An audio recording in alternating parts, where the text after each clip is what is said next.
Di dapur kuntilanak merah, di dalam sesosok nenek-nenek. Istri nyinden lagu Jawa yang na na na na na na na na. Pokoknya seperti itulah. Lu berani jangan sama bini gua doang. Lu datang ke mimpi gua, lu tunjukin sekarang di depan gua. Gua nggak takut sama lu. Akhirnya saya masuk, Bang. Nah, pas saya masuk itu, istri saya itu bukan dia, Bang. Dalam keadaan pakai mukena, mata merah. Nah, di situ saya refleks, Bang. Saya tangkis, saya mau masuk nih. Ya, nah, pas saya mau masuk begitu, saya mikir, ya Allah, ini istri saya. Kalau lu lebih milih Randy ketimbang gua, ya udah, gua bikin rumah tangga lu bakal berantakan.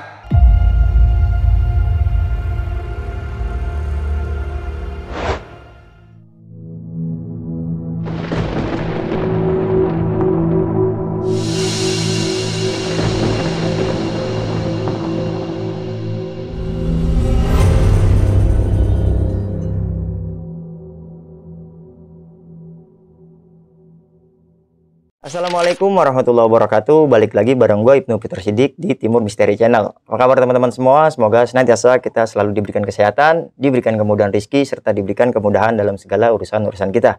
Nah, di video kali ini lagi-lagi gue sudah menghadirkan narasumber yang mempunyai pengalaman horor.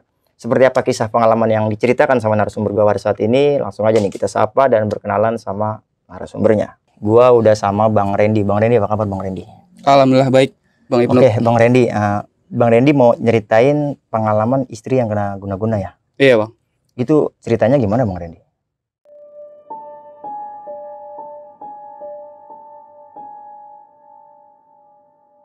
Jadi gini, Bang.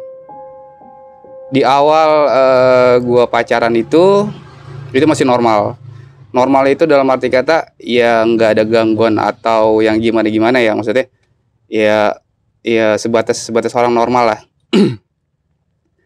Nah, sampai akhirnya di saat gue berkeluarga baru tuh kelihatan tuh, Bang. Oke. Kayak ini ya, kayak saya sih nggak tahu ya, maksudnya guna-guna, santet ataupun apapun itu saya kurang paham kalau masalah itu. Cuman yang lebih jelasnya lagi sih, jadi gini, Bang. Baru jalan satu bulan sampai 2 bulan itu udah mulai ada kejanggalan, Bang. Oke. Setelah saya married, saya tinggal di daerah Jakarta Timur. Mulai itu banyak kejanggalan. Saya awal tahu itu pas lagi istri saya itu lagi tidur. Tiba-tiba tengah malam sekitar jam 11 sampai jam setengah 12 malam lah kurang lebih. Itu posisinya saya lagi tidur, istri lagi tidur. Tiba-tiba istri tuh nyinden, Bang. Demi Allah saya merinding, Bang. Istri nyinden lagu Jawa yang na na na na na na na na. Pokoknya seperti itulah. Oke. Saya bangun, itu istri udah nyinden lah. Di situ kaget bukan main. Karena saya tahu istri saya itu dia nggak bisa bahasa Jawa. Kita sama-sama orang Betawi Bekasi. Jadi gini, Bang, saya itu dulu suka nonton misteri, kayak Dunia Lain ataupun Oka-Oka. Saya suka nonton misteri seperti itu. Berpikiran, oh iya kayaknya bisa nih, bisa dibilang cara-caranya. Oke. Seperti apa? Saya ikutin tuh, Bang. Dengan kepercayaan saya lillahi ta'ala, saya ambil air kurang lebih sekitar berapa, pokoknya hampir penuh lah, air itu hampir penuh. Jari saya masukin. Oke. Kerendam lah gitu, Bang, kerendam. Saya yakin, saya minta sama Allah, ya Allah, saya butuh bantuan, tolong sadarkan istri saya. Karena pada saat itu istri saya itu dalam keadaan hamil muda. Saya tidak mau terjadi apa-apa dengan anak saya. Sampai akhirnya saya bacain dengan menurut keyakinan saya baca Al-Fatihah, surat ayat kursi, saya kasih garam sedikit tuh Bang. Sedikit banget, bener sedikit. Karena yang saya lihat dan saya tonton dulu di acara-acara mistis itu seperti itu. Oke.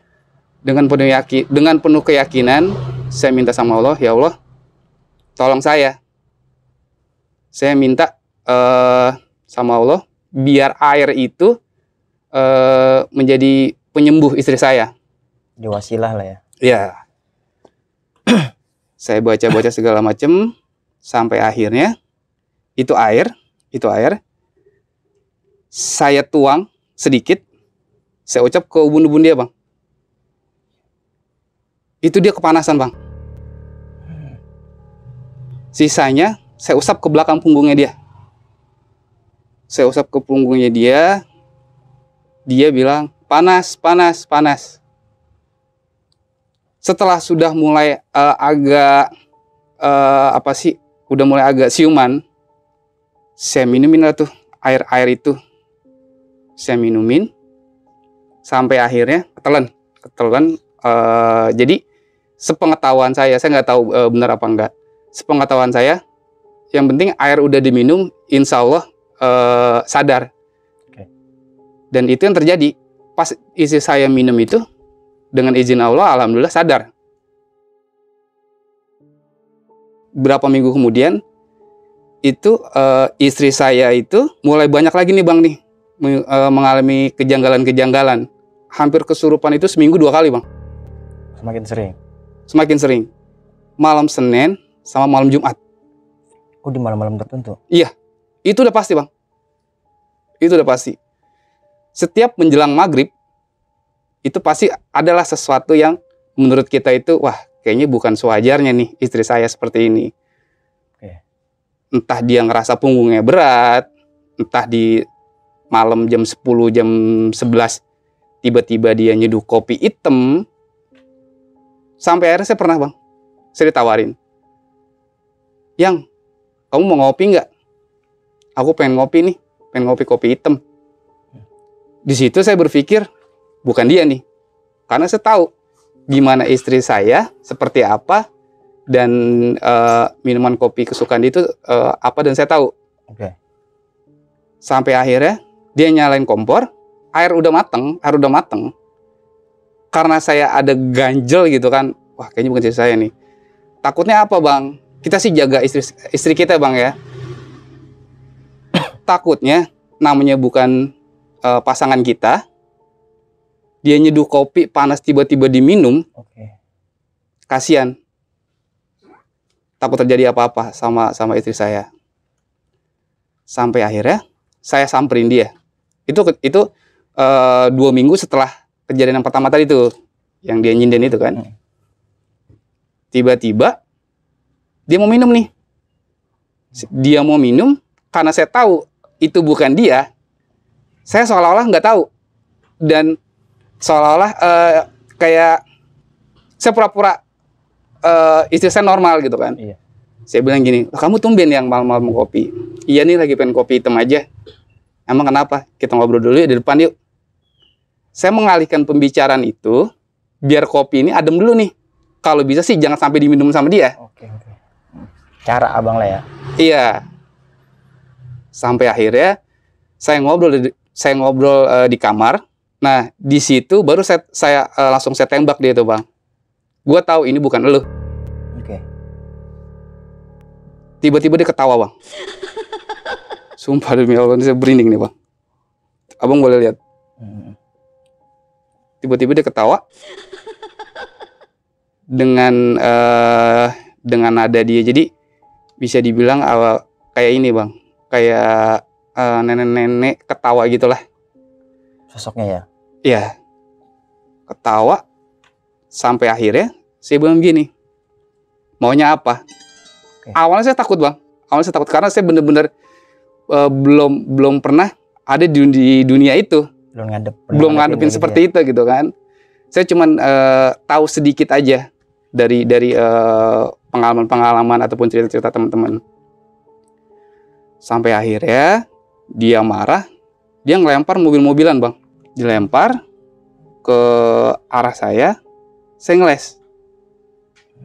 Untung gak kena muka saya tuh bang. Nah sampai di situ saya ngelakuin lagi hal yang saya ceritain tadi ke abang tuh di awal. Saya ambil lagi air, kasih garam, bla bla segala macem. Dengan media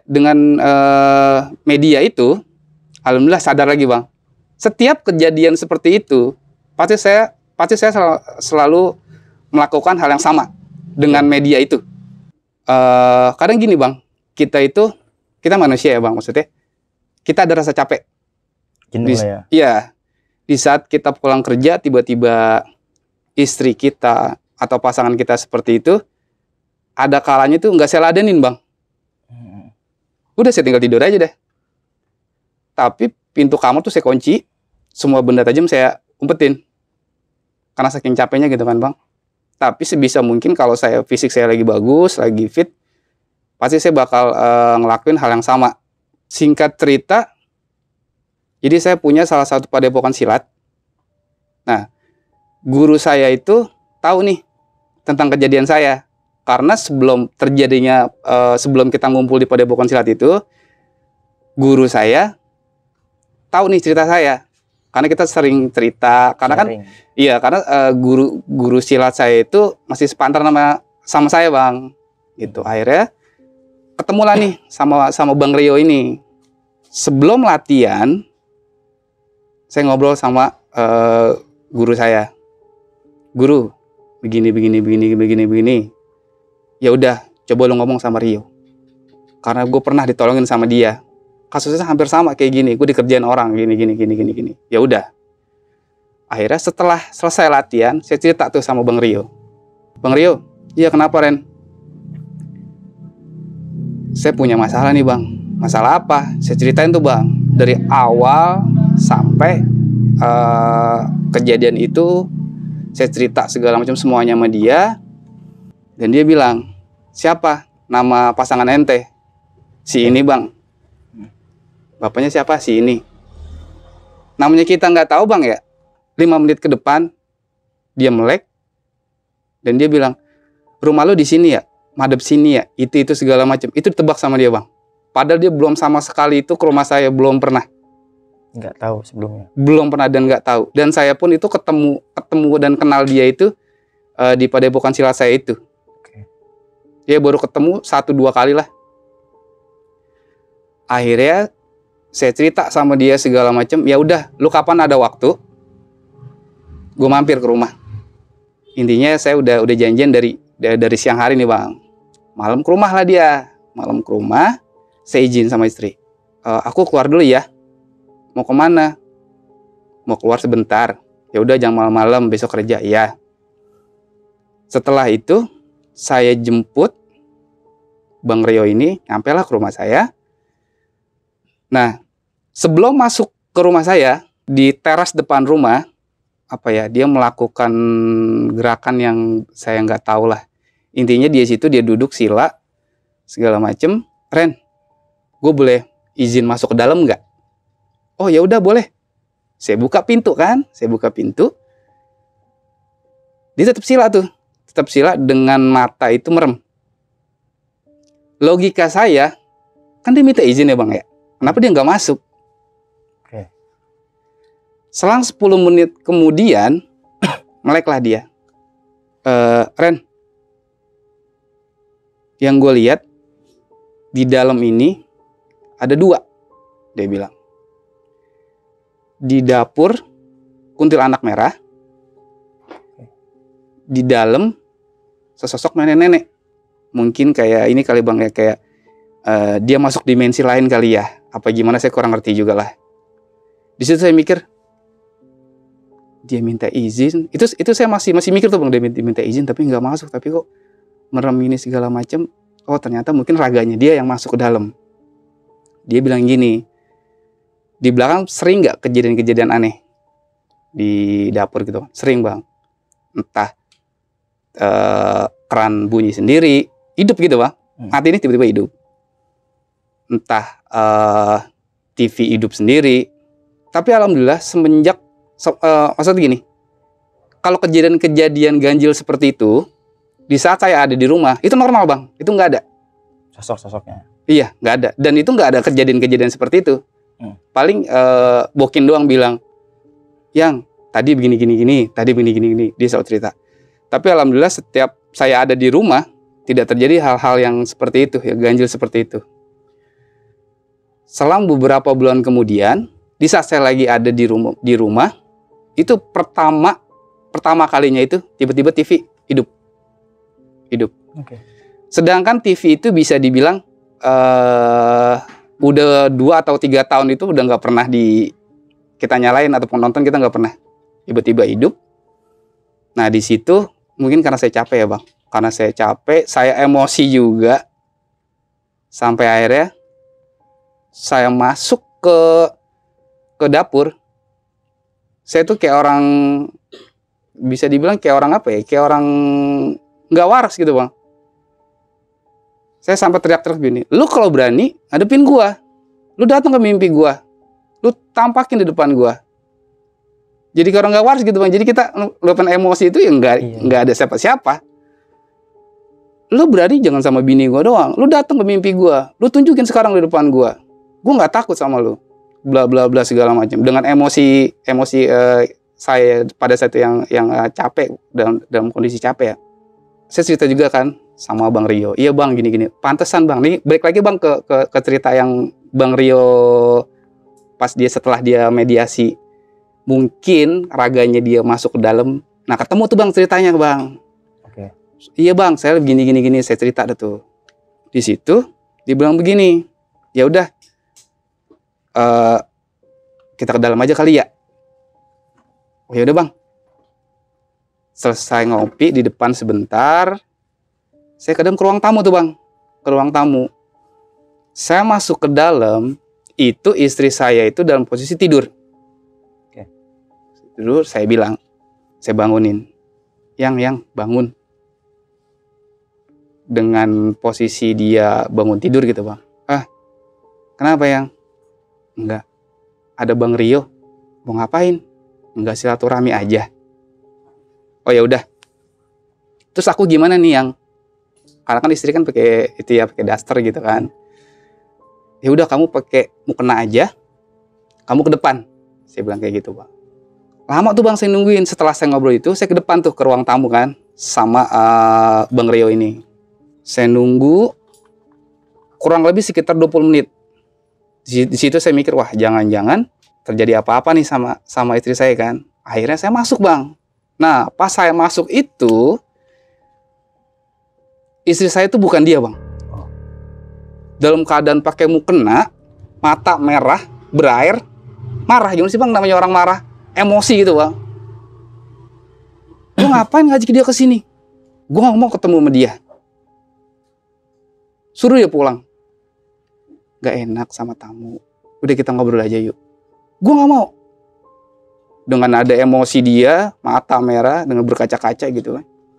Udah ya, silaturahmi aja. Sambil saya rangkul tuh bang pinggangnya bang. Maksudnya sekalian saya udah ayo gitu kan. Biar dia mau tuh bang ke ruang tamu. Pas dia datang ke ruang tamu, baru ngeliat nih bang nih, baru ngeliat face to face. Dia emosi gini. Kayak gitu. Saya mikir, wah mungkin energi mungkin bentrok kali bang. Apa gimana saya kurang ngerti kalau masalah itu. Dia diri tuh bang. Posisinya, ini saya duduk di sini. Ini tembok nih bang. Ini tembok. Saya duduk di sini. Istri saya kan, ini nih bang nih apa sih hording. Saya bujuk istri saya untuk duduk di samping saya. Nah, Bang Rio itu persis di depan saya, kurang lebih sekitar 1 meter. Dia sila. Saya bujuk sampai akhirnya dia mau di samping saya, tapi nggak mau duduk, Bang.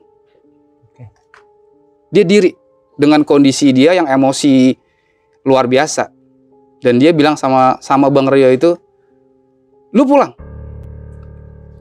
Gue selalu di sini. Lu pulang." Nah, karena Bang Rio sering menghadapi hal seperti itu, jadi dia slow bang, santai. Sambil dia bercanda, mungkin biar nggak tegang kali bang ya. Dia bilang, ya kan gue di sini cuma silaturahmi dong. Emang kenapa sih? Sambil bercanda-bercanda gitu dengan biar nggak tegang gitu bang. Karena saya nggak mau sekeliling daerah rumah saya itu tahu. Karena posisinya malam bang, sekitar jam 10:30-an. Saya nggak mau Jadi tetangga rame lah saya, iya jadi rame. Nah, setelah Bang Rio bilang seperti itu, langsung tuh bang, dia itu refleks, yang tadinya dia diri nih bang, akhirnya dia mau duduk bang. Tapi dalam konteks dia itu masih kayaknya masih emosi gitu kan. Persis banget di samping saya. Tiba-tiba pas dia mau duduk gini, tiba-tiba saya disikut bang sama dia.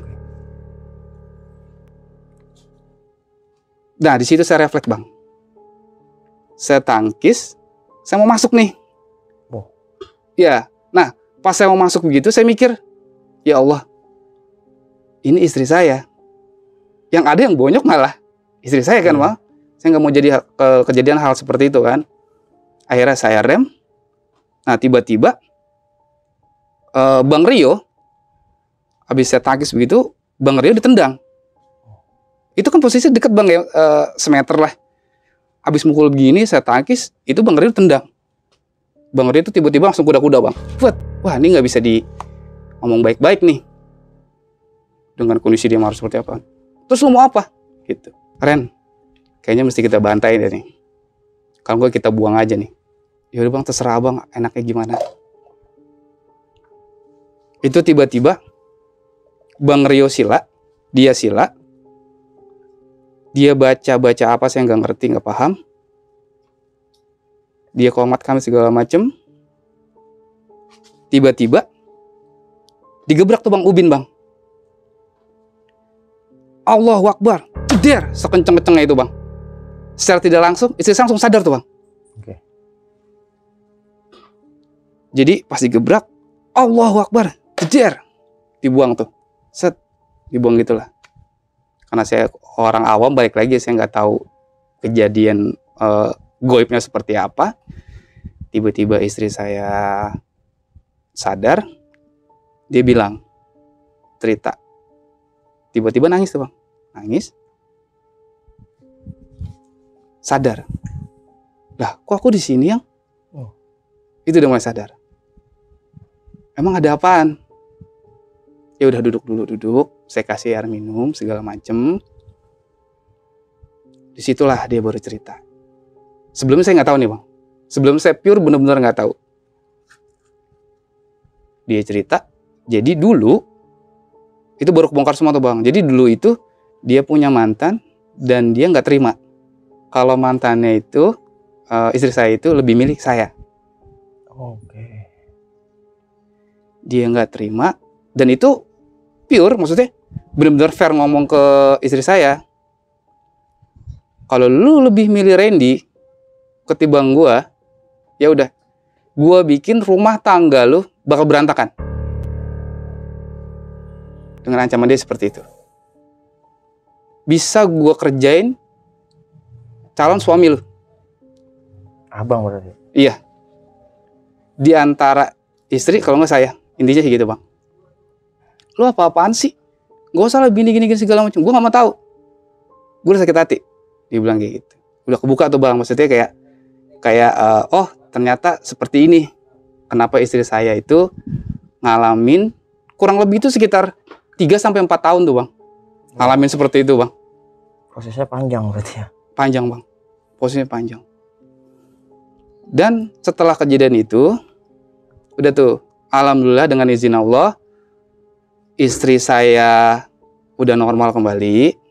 Nah, di perjalanan saya ngobrol tuh sama Bang Rio. Karena kan tadi kan saya jemput kan. Saya anterin lagi ke rumahnya Bang Rio. Saya cerita tuh Bang di motor. Bang Rio, makasih ya, gini. Iya, sama-sama, Ren. Kita mah namanya temen, kalau bisa mah saling bantu. Iya Bang, gini. Bang, kalau boleh tahu, itu sebenarnya kenapa sih Bang? Jadi begini Ren. Yang gue lihat itu pas gue mediasi itu, jadi sebenarnya itu yang dikirim itu 10 jin. Oh.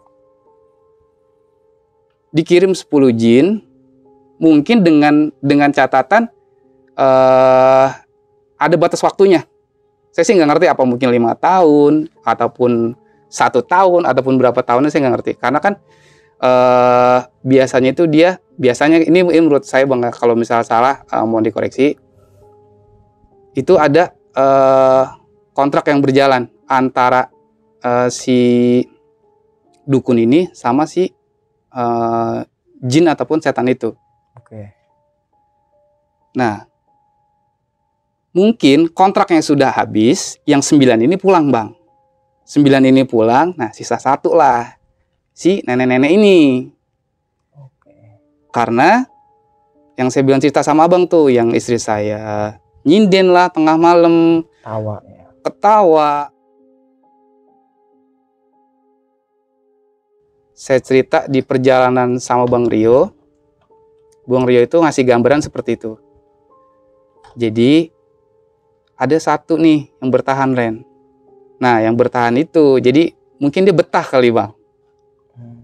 Betah sama istri, dia nggak mau lepas dari istri. Ya udah, makanya mau sampai kapan juga kalau belum ada yang megang istri lu, ya pasti bakal digangguin terus. Mungkin masih ada kontrak perjanjian sama si dukun kali si nenek-nenek ini. Kontraknya masih panjang gitu. Oh, kalau menurut saya sih enggak Bang. Oh, karena dia malah nggak ada limit, dia no limit berarti si nenek ini. Mungkin gini Bang, mungkin bisa dibilang jin ini bandel kali Bang. Oh, oke. Karena kan yang 9 itu pas habis kontrak dia pulang. Sisa 1 nih, nah yang bandel ini gitu Bang. Bang, nanti tolong ini ya Bang, tolong dipantau juga dari rumah biar nggak terjadi apa-apa nih. Oh ya udah, siap Ren. Nanti kalau ada apa-apa kabarin gue aja. Oh ya udah Bang, siap. Itu Bang, kalau yang di dapur gimana? Saya bilang gitu kan. Nih yang kuntilanak merah nih. Yang di dapur gimana? Kalau untuk yang di dapur itu udah gue kasih ultimatum. Jangan sampai lo munculin diri ataupun lo ngelakuin hal yang enggak, entah nyalain TV lah, entah muter keran lah. Kalau masih dia bandel juga, kabarin aja biar gue sikat sekalian gitu. Sampai sekarang sudah berjalan kurang lebih sekitar 2,5 tahun, kita balik lagi ke normal Dari kejadian itu. Yang udah kalau bisa tolong dipagerin aja nih Bang, istri sama rumah, biar nanti tidak terjadi hal-hal yang tidak diinginkan. Oh ya udah, kalau mau ente seperti itu, ya udah, yang udah kalau bisa ke depannya kalau terjadi apa-apa sama istri, cerita aja biar kita bisa saling bantu. Oke. Dan alhamdulillahnya setelah kejadian itu ya aman gitu ya. Aman Bang, ya. Alhamdulillah. Dan ya Bang Randy ini nggak ada niat buat balas dendam lah, yang penting intinya keluarga sehat juga udah bersyukur Bang ya. Benar. Terjaga dari si makhluk-makhluk yang jahil ini ya. Betul. Oke Bang Randy, mungkin nggak banyak lah yang saya tanyain karena Bang Randy juga ceritanya udah terlalu detail nih. Oke. Mungkin gini, berarti kejadian Bang Randy tahunya ini ya di malam itu ya, bukan yang sebelum-sebelumnya ini nggak tahu ini istri kenapa gitu kan? Iya. Mungkin gini, semasa pacaran kan ada fase-fase belum nikah nih. Iya. Istri nggak sempat cerita gitu? Enggak. Dia tuh punya mantan begini? Nggak cerita? Enggak cerita, dan enggak terjadi sesuatu hal yang di luar akal sehat sih. Normal sih Bang. Begitu aja gitu? Iya, normal. Kan ada mungkin ya, mungkin semasa remajanya istri memang sering kesurupan gitu, nggak ada ya? Nggak ada. Memang bener kecurigaan ini ya tiba-tiba gitu ya? Betul. Kalau saya sih dari pihak pendengar gitu ya, atau yang berasumsi dari cerita Bang Rizky ini, atau apa mungkin memang sebelum-sebelumnya, kan ada kan manusia yang punya karakter ya jarang gitu. Oh ya. Apa mungkin memang karakternya seperti itu. Ternyata memang semua ini ya terjadi secara tiba-tiba ya. Iya. Oke, dan salahnya istri nggak menceritakan dia tuh punya masa lalu yang seperti apa gitu ya ke abang ya. Iya, mungkin istri nutupin ya udah, yang udah yang nggak usah diungkit-ungkit, mungkin seperti itu Bang, biar saya itu mungkin nggak ada kepikiran yang macam-macam gitu Bang. Oke. Nah, untuk sosok si nenek ini nih Bang, itu berarti sosok kan yang dikirimin 10 makhluk nih. Iya. Si nenek ini termasuk dalam kategori sosok yang dikirim berarti? Iya. Oh, bukan berarti yang udah mendarah daging di rumah itu gitu? Enggak. Bukan. Iya, itu termasuk yang Cuman 10 yang itu, lebih Bang. bandelnya ini Lebih si bandel nenek itu ya. Dia lebih bandel karena yang lainnya udah selesai kontrak dia pulang. Nah, Oke. si nenek ini yang masih bertahan di dalam tubuh istri Oke, saya. mungkin gini Bang Randy, ini kan cerita keluarga gitu ya. Iya. Mungkin ada nih teman-teman atau penonton yang di fase inilah.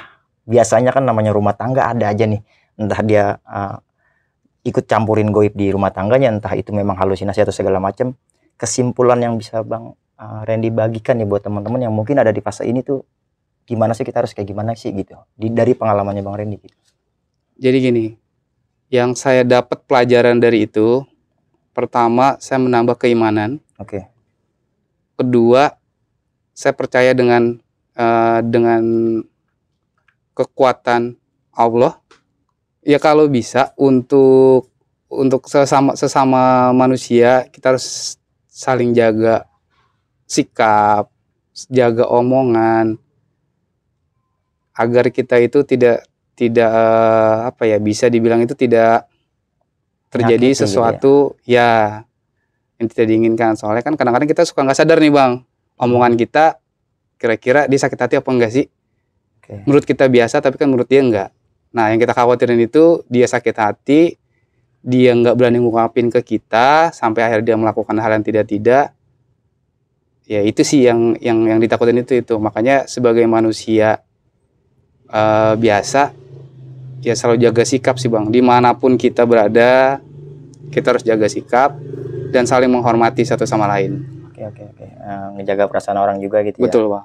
Oke Bang Randy, sekali lagi terima kasih nih udah mau berbagi pengalamannya, apalagi nih pengalaman keluarganya Bang Randy nih ya. Makanya di sini Bang Randy juga di privacy nih, nggak mau mempublikasikan dirinya, dan juga nama di sini pun udah disamarin Bang Randy ya. Iya. Oke, buat teman-teman banyak hikmah nih yang kita bisa ambil dari kisahnya Bang Randy. Kita juga bisa ambil pelajaran bahwasanya kita lebih mendekatkan dirilah kepada Allah Subhanahu wa Ta'ala agar kita terhindar dari hal-hal yang seperti itu Bang ya. Betul Bang. Entah pun kita mempunyai kesalahan sama orang lain ya, ada baiknya kita bicarakan secara musyawarah dan minta maaf lah, ini seperti itu Bang. Betul. Oke, buat teman-teman kiranya itu aja nih yang bisa diceritakan dalam video kisah Bang Randy pada saat ini. Dan lagi-lagi nih sebelum pamit, bantu channel Timur Misteri dengan cara subscribe, like, komen, dan share biar gue bisa semangat lagi menghadirkan narasumber-narasumber yang mempunyai cerita epik-epik nih seperti yang dialami sama Bang Randy di kesempatan hari ini. Oke, kiranya itu aja. Gue Ibnu Fitro Siddiq dan Bang Randy pamit undur diri. Wassalamualaikum warahmatullahi wabarakatuh. Bang Randy, terima kasih banyak. Ya, sama-sama Bang Ibnu.